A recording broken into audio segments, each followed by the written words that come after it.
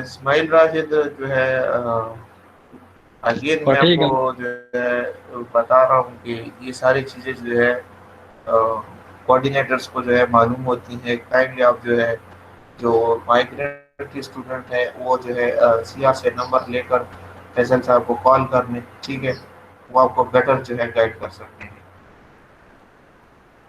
बाकी कोर्स से रिलेटेड अगर कोई क्वेश्चन है टॉपिक से रिलेटेड तो काइंडली वो पूछे ताकि मैं जो है आंसर कर सकूं।